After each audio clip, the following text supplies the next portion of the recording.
Quelle est la meilleure façon d'investir dans le Bitcoin en 2025? Aujourd'hui, on vous partage notre guide complet pour débutants, nos meilleurs trucs après 5 ans d'expérience d'investissement dans le Bitcoin. C'est pas compliqué. D'ici la fin, vous allez tout savoir.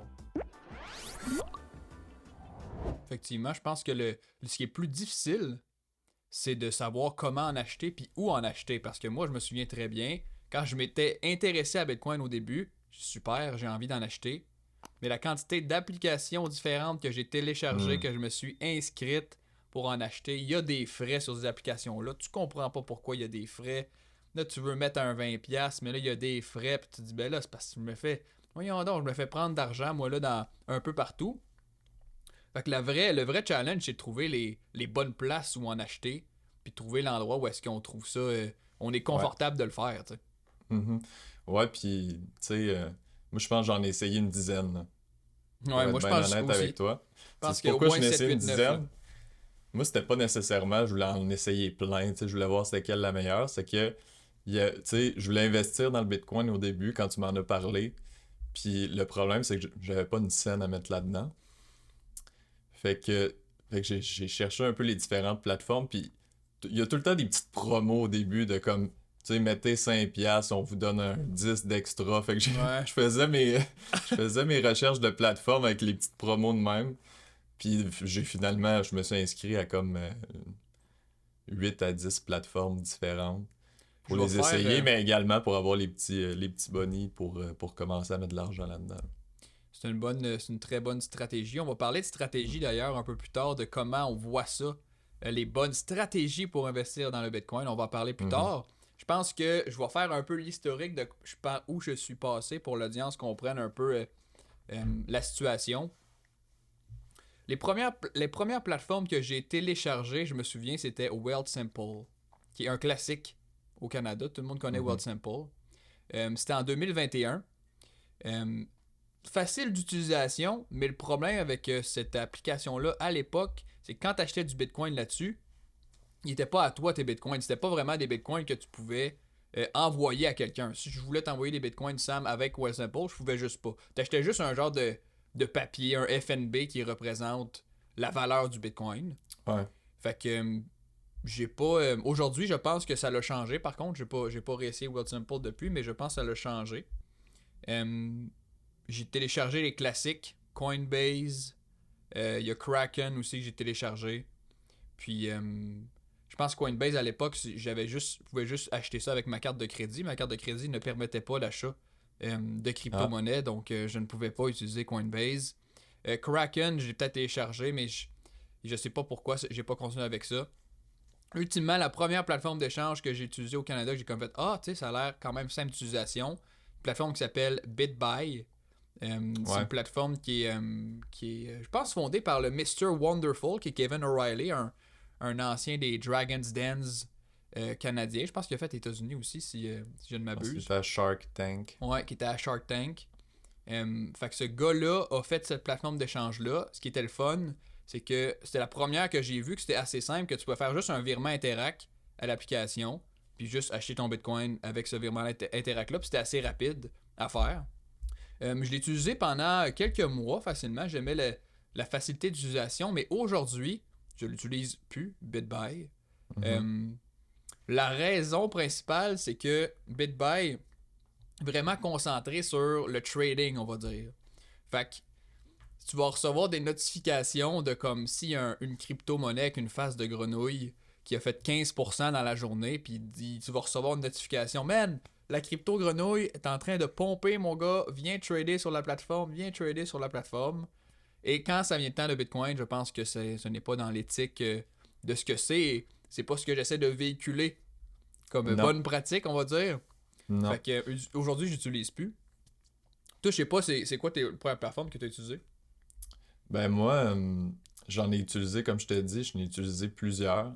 Mais je pense, tu sais, pour ceux qui commencent, là, qui se disent, parce que tu le sais pas, là, si c'est une bonne plateforme, c'est une plateforme qui est, premièrement, que tu peux transiger au Canada avec, là. Fait que je pense qu'il est important, c'est d'aller voir sur le site de l'AMF. Je sais pas si tu vois bien Ah mon ben, écran, mais tu vas les avoir sur le site de l'AMF, puis Dans le fond, t'es tout ici. Tu sais, t'as Ah, BitBuy ok. que tu parlais. Fait que ça, c'est toutes des plateformes qui sont inscrites en fait auprès de l'autorité des marchés financiers. Ok. Fait que si t'as un petit doute, là, tu commences à. Tu vas en acheter, puis t'as un petit doute sur la plateforme. Est-ce que c'est une plateforme qui est valide, tu sais? Je pense que tu peux aller là-dessus puis juste confirmer. Mais là, je regarde là-dedans, là. Tu sais, j'ai dû essayer. J'ai dû en essayer 8 là, là-dedans. Là. Ouais. Tu sais, Coinberry, Ouais, j'avais ça me dit essayé quelque chose, ça. Coinberry Mais ce aussi. que je faisais, c'est que, tu sais, une fois que j'achetais là-dessus, tu sais, je transférais après mes bitcoins sur un portefeuille, puis je faisais juste fermer mon compte. Fait que j'ai pas pu vraiment en utiliser longtemps pour ce qui est des différentes plateformes. Fait que j'ai finalement utilisé pas mal la même tout au long de mon processus belge. C'est bon, ça. C'est bon. Tu veux que je te dévoile c'est laquelle? Je suis curieux. C'est l'application ShakePay. Un Ah petit coup de ben, cœur pour moi. tabarouette. Je pense que en termes de facilité d'utilisation, on a vraiment. On n'a pas grand chose à leur enlever du côté de ShakePay. Très très facile. L'interface est très simple. Ça rappelle n'importe quel genre d'application de type finance auquel les gens sont familiers. Fait que pour commencer avec Bitcoin, moi je trouve que c'est une très bonne manière. Je l'utilise encore aujourd'hui. Moi, ce Pour ma que j'aime, part. excuse-moi, Oui, Belge, non, vas-y. juste pour finir avec ça, ce que j'aime, c'est que tu sais, t'as pas mille et une cryptos que tu peux acheter sur cette plateforme-là. Fait que c'est super simple. Là. Ouais. Je pense qu'ils proposent Bitcoin et Ethereum sur la plateforme. Fait que tu te perds pas trop là-dedans. C'est super simple. Puis c'est ça que j'aime. Vu que je suis quelqu'un qui aime pas se casser la tête. On garde ça simple. C'est dit. C'est dit. Pour ma part, j'ai essayé d'autres plateformes que j'ai utilisées pendant quelques temps au Canada. Je les ai pas Ah. vues sur ton graphique d'autorité financière, fait qu'ils sont peut-être Oups. inscrites auprès d'autres choses à travers le Canada.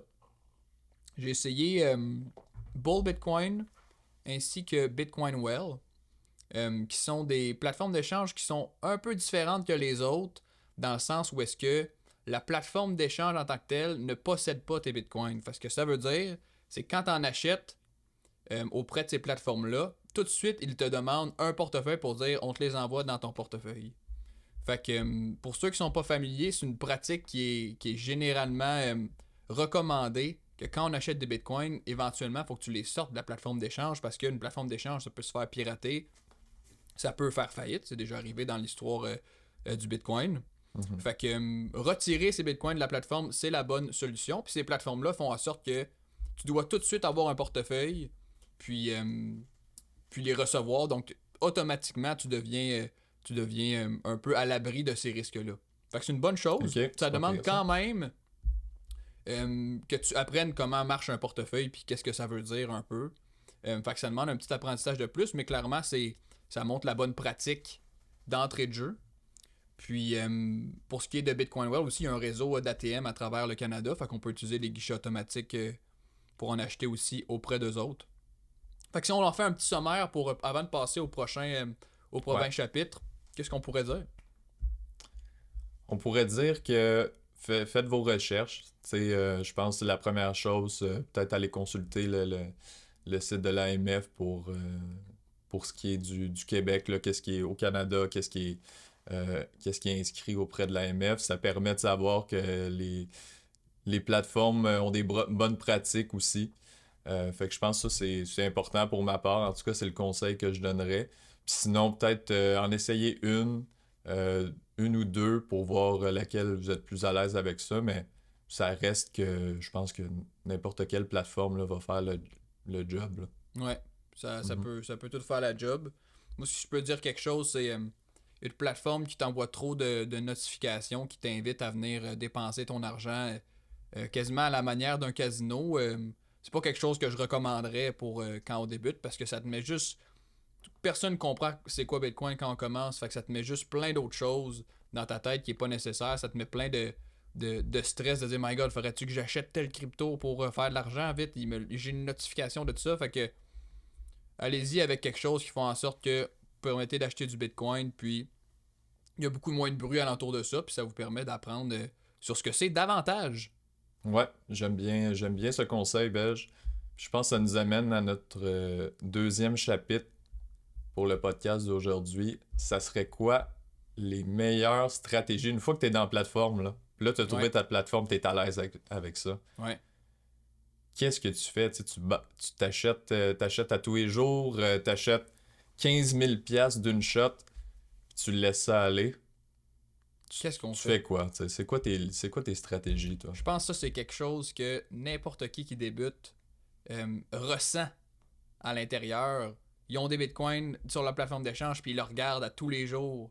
Ils sont là, ça monte-tu, ça a descendu. My God, ça descend, faut-tu que je le vende? Oh, ça monte. J'aurais dû plus en acheter plus. Les questions qu'on a dans nos têtes Mhm. sont constantes. En ce qui a trait au bitcoin, les gens ont cette vision-là que, par contre, par exemple, moi, on va me parler, on me dit, hey, toi, Benjamin, tu fais ça, toi, du bitcoin, t'es là-dedans, hein? Fait que Ouais. t'es devant un ordi, puis il y a des graphiques, puis là, t'achètes, puis tu vends, puis tu fais sûrement bien de l'argent avec ça, là, t'as Le sûrement fameux trading. le fameux trading. Euh, pour ma part, j'ai une stratégie que je vais dévoiler sur cette chaîne bientôt, mais je vais en donner quelques indices en ce moment. J'achète $1 par jour. Wow. Simple. Simple, simple, simple. Pas besoin de commencer avec un méga montant, de dire faut que je fasse de l'argent avec ça, puis vite. Fait que faut au moins que je mette un 500, faut que je mette un 1000. J'espère que ça va monter. Ultimement, si tu comprends pas dans quoi tu investis, tu t'apportes juste plus de stress que d'autres choses. Mhm. Fait que tu dis que pour la personne qui commence, là, qui en a jamais acheté avant, la meilleure stratégie, ce serait comme toi tu fais, qui est là-dedans depuis un certain moment, d'en acheter 1$ par jour. Ça serait ça. Une pièce par jour. Je pense que la meilleure image que tu peux avoir du Bitcoin quand tu commences, c'est une tirelire. Ok. Les genres de pièces que tu mets dans ta tirelire, que tu sais, moi jamais aller porter ça à la banque à un moment donné, ben c'est une forme d'épargne, puis la tirelire fait en sorte que ça devrait pas te faire mal d'investir dans le Bitcoin quand tu comprends pas dans quoi tu investis, tu sais. Mhm. Fait que ça te permet d'être confortable, puis ce que le temps te démontre, c'est que Bitcoin performe quand même bien comparé aux autres marchés, en tout cas depuis les 15, maintenant 16 dernières années. On a eu la preuve de ça. Fait que la petite pièce que tu mets là, avec l'intérêt qui se compose, que Bitcoin nous a prouvé depuis 15 ans, ça peut être une pièce qui est très bien investie, puis ça te fait pas très mal.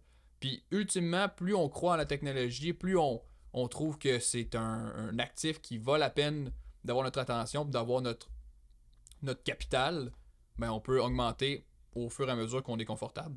Mhm. Qu'est-ce que t'en penses? Moi, j'en pense, je suis super d'accord avec toi, là, puis c'est une stratégie que je fais aussi d'ailleurs, parce que je trouve ça génial. Tu sais, tu te casses pas la tête, tu mets ta petite pièce par jour, puis comme j'aime pas ça me casser la tête, ben ça me convient parfaitement. La seule chose, par contre, Oh, c'est, on dirait que j'ai commencé à m'informer plus sur le Bitcoin quand j'avais une quantité, tu sais, suffisante de placer là-dedans, selon moi. Tu sais, quand j'avais de quoi d'assez important, là, c'est là que j'ai commencé à, tu sais, lire plus de livres, écouter plus de vidéos. Fait que ça, c'est mon seul bémol que je dirais. Que, tu sais, c'est pas avant que, mettons, je dis ça de même, t'as un 1000$ piastres dedans en termes de Bitcoin, que mhm. c'est vraiment là que je me mets à mettre les efforts pour aller chercher l'information. Je sais pas ce que t'en penses. Je suis d'accord avec ça. D'avoir skin in the game un peu, tu sais. Ouais, ben c'est ça. Ben on dirait que vu que l'actif est plus important, on dirait que tu veux t'informer un petit peu plus. Fait que tu sais, c'est sûr qu'avec une pièce par jour, ça risque de prendre un petit peu plus de temps, mais en même C'est temps, vrai. ça peut être une bonne chose là, que c'était là-dedans depuis 1 an, 2 ans, tu t'informes en même temps que ça, puis c'est pas un gros risque financier, tu sais, une pièce par jour. C'est même pas un Effectivement. café par jour, belge. Tu remplaces ton Tim Horton par une portion de Bitcoin.